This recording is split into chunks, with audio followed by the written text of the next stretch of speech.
Assalamualaikum warahmatullahi wabarakatuh. Saya Hanun Damaraditama, NIM akhiran 031 akan mempresentasikan tentang peraturan dan tata kelola K3. Yang pertama, di sini ada peraturan Undang-Undang Nomor 1 Tahun 1970, lalu PP Nomor 50 Tahun 2012, lalu yang terakhir ISO 45001 Tahun 2018. Untuk yang pertama, yaitu Undang-Undang Nomor 1 Tahun 1970. Di sini ada tempat kerja, pasal 1, ruang lingkup, syarat-syarat K3, pengawasan K3, perawatan K3, dan ketentuan pelanggaran, dan yang terakhir peraturan pelaksanaan. Untuk yang pertama yaitu tempat kerja, pasal 1, yaitu menjelaskan tentang pengertian tempat kerja.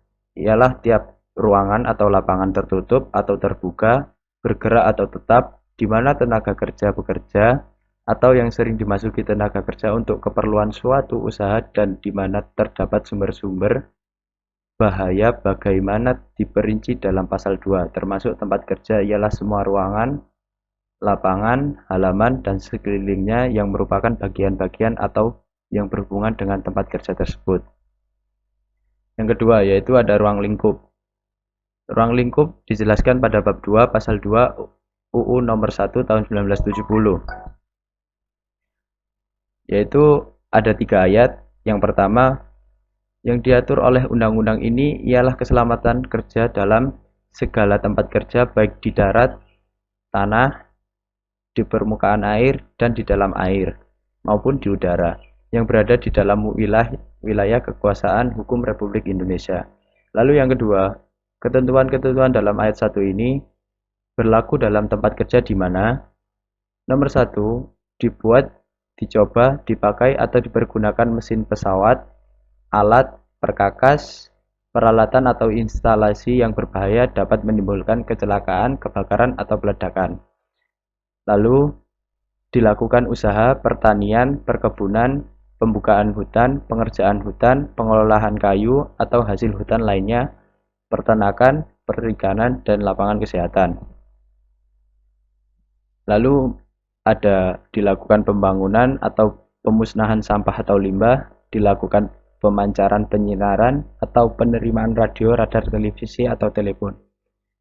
Lalu yang ketiga, pasal 3 ayat 3, dengan peraturan perundangan dapat ditunjukkan sebagai tempat kerja, ruangan atau lapangan-lapangan lainnya yang dapat membahayakan keselamatan atau kesehatan yang bekerja dan atau yang berada di ruangan atau lapangan itu. Lalu ada syarat-syarat K3. Syarat-syarat K3 dalam UU nomor 1 tahun 1970 terdapat pada bab 3 pasal 3 ayat 1 dan 2, yaitu pertama, dengan peraturan perundang-undangan ditetapkan syarat-syarat keselamatan kerja, yaitu mencegah dan mengurangi kecelakaan, mencegah, mengurangi dan memadamkan kebakaran, mencegah dan mengurangi bahaya peledakan, memberi pertolongan pada kecelakaan, dan yang terakhir, mencegah terkena aliran listrik yang berbahaya. Yang kedua, ayat 2 yaitu dengan peraturan perundang-undangan dapat dirubah perincian seperti tersebut dalam ayat 1 sesuai dengan perkembangan ilmu pengetahuan, teknik, dan teknologi serta pendapatan-pendapatan baru di kemudian hari. Lalu yang keempat ada pengawasan K3. Pengawasan K3 pada Undang-Undang Nomor 1 Tahun 1970 dijelaskan pada bab 4 pasal 5, 6, 7, dan 8. Untuk pasal 5 yaitu direktur melakukan pelaksanaan umum terhadap undang-undang ini, sedangkan para pegawai pengawas dan ahli keselamatan kerja ditugaskan menjalankan pengawasan langsung terhadap ditaatinya undang-undang ini, membantu pelaksanaannya. Lalu yang pasal 6, barang siapa tidak dapat menerima keputusan direktur dapat mengajukan permohonan banding kepada panitia banding. Yang kedua, tata cara permohonan banding, susunan panitia banding, tugas panitia banding, dan lain-lainnya ditetapkan oleh Menteri Tenaga Kerja. Yang ketiga, keputusan panitia banding tidak dapat dibanding lagi. Untuk pasal 7 yaitu berbunyi untuk pengawasan berdasarkan undang-undang ini pengusaha harus membayar retribusi menurut ketentuan-ketentuan yang akan diatur dengan peraturan perundang-undang. Pasal 8, yang pertama ada pengurus diwajibkan memeriksakan kesehatan badan, kondisi mental dan kemampuan fisik dari tenaga kerja yang akan diterimanya maupun akan dipindahkan sesuai dengan sifat-sifat pekerjaan yang diberikan padanya. Yang kedua, pengurus diwajibkan memeriksakan semua tenaga kerja yang berada di bawah pimpinannya secara berkala pada dokter yang ditunjuk oleh pengusaha dan dibenarkan oleh direktur. Yang ketiga, norma-norma mengenai pengujian keselamatan ditetapkan dengan peraturan perundangan.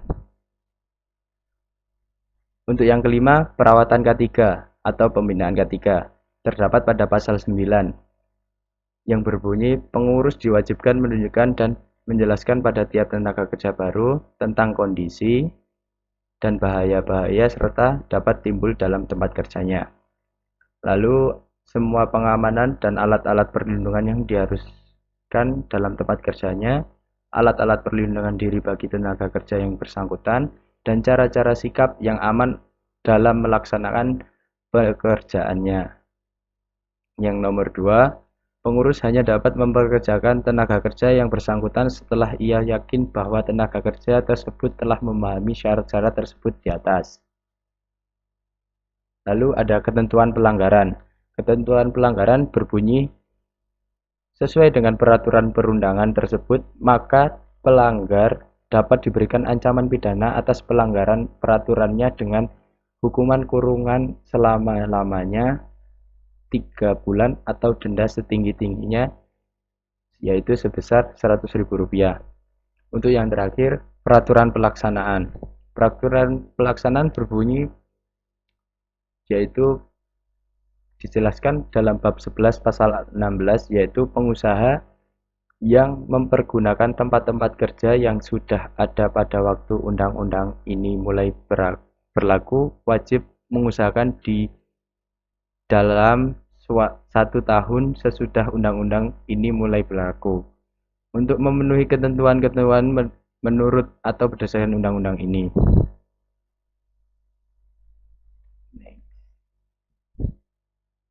Yang kedua yaitu ada PP 50 tahun 2012 yaitu ada kebijakan K3, perencanaan K3, pelaksanaan K3, evaluasi K3, dan perbaikan K3. Yang pertama, kebijakan K3. Terdapat ada visi, tujuan perusahaan, komitmen, dan tekad melaksanakan kebijakan. Dan yang terakhir, kerangka dan program kerja yang mencakup kegiatan perusahaan secara menyeluruh yang bersifat umum atau operasional. Lalu yang kedua, ada perencanaan K3. Perencanaan K3 ini disusun dan ditetapkan oleh pengusaha dan mengacu pada kebijakan K3 yang telah ditetapkan dan juga harus melibatkan ahli K3, panitia pembina K3, wakil pekerja atau buruh, dan pihak lainnya yang terkait di perusahaan. Dalam menyusun rencana K3, pengusaha harus mempertimbangkan yaitu ada hasil penelaahan awal, identifikasi potensi bahaya, penilaian dan pengendalian risiko, peraturan perundang-undangan dan persyaratan lainnya. Yang terakhir, sumber daya yang dimiliki. Rencana K3 paling sedikit memuat yaitu nomor 1 tujuan dan sasaran, 2 skala prioritas, 3 upaya pengendalian bahaya, 4 penetapan sumber daya, 5 jangka waktu pelaksanaan, 6 indikator pencapaian, dan yang terakhir yaitu sistem pertanggungjawaban. Untuk yang ketiga, poin ketiga yaitu pelaksanaan K3. Pelaksanaan K3 itu sendiri ini dilakukan oleh pengusaha berdasarkan rencana K3 dengan didukung oleh sumber daya manusia di bidang K3, prasarana, dan sarana. Dalam melaksanakan perencanaan K3 harus melakukan kegiatan pemenuhan persyaratan K3 berdasarkan identifikasi bahaya, penilaian, pengendalian risiko, potensi bahaya, investigasi, dan analisa kecelakaan yang meliputi, yaitu 1. Tindakan pengendalian, 2. Perancangan, 3. Prosedur, 4. Penyerahan sebagai pelaksana pekerja, 5. Pembelian pengadaan barang dan jasa, 6. Produk akhir. Lalu yang poin keempat yaitu ada evaluasi K3. Berdasarkan pasal 14 ayat 1 PP nomor 50 tahun 2012, pengusaha wajib melakukan pemantauan dan evaluasi kinerja K3 melalui pemeriksaan, pengujian, pengukuran, dan audit internal yang dilakukan oleh sumber daya manusia yang kompeten. Poin terakhir yaitu perbaikan K3. Perbaikan K3 ini untuk menjamin kesesuaian dan efektivitas penerapan SMK 3, pengusaha wajib melakukan peninjauan. Peninjauan dilakukan terhadap kebijakan, perencanaan, pelaksanaan, pemantauan, dan evaluasi. Hasil peninjauan digunakan untuk melakukan perbaikan dan peningkatan kinerja perusahaan tersebut. Perbaikan dan peningkatan kinerja dapat dilaksanakan dalam hal yaitu pertama, terjadi pembahasan peraturan perundang-undangan, adanya tuntutan dari pihak yang terkait dan pasar, adanya perubahan produk dan kegiatan perusahaan, terjadi perubahan struktur organisasi perusahaan, 5. Adanya perkembangan ilmu pengetahuan dan teknologi termasuk epidemiologi, dan 6. Adanya hasil kajian kecelakaan di tempat kerja, 7. Adanya pelaporan, 8. Adanya masukan dari pekerja atau buruh. Lalu yang terakhir yaitu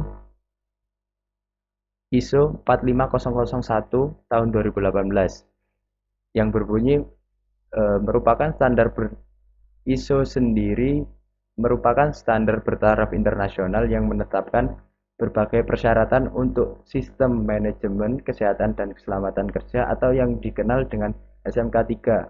Standar tersebut memungkinkan organisasi untuk aktif meningkatkan kinerja SMK 3 untuk mencegah kecelakaan kerja. ISO 45001 yang dimaksudkan untuk relevan diterapkan di berbagai jenis organisasi atau perusahaan. Berbagai persyaratan dalam ISO 45001 dimaksudkan untuk diintegrasikan dalam sistem manajemen K3 organisasi atau perusahaan agar terintegrasi dengan baik. Perusahaan juga diwajibkan atas hukum yang terkait dan yang berlaku dalam Republik Indonesia. Terima kasih. Sekian dari presentasi saya. Assalamualaikum warahmatullahi wabarakatuh.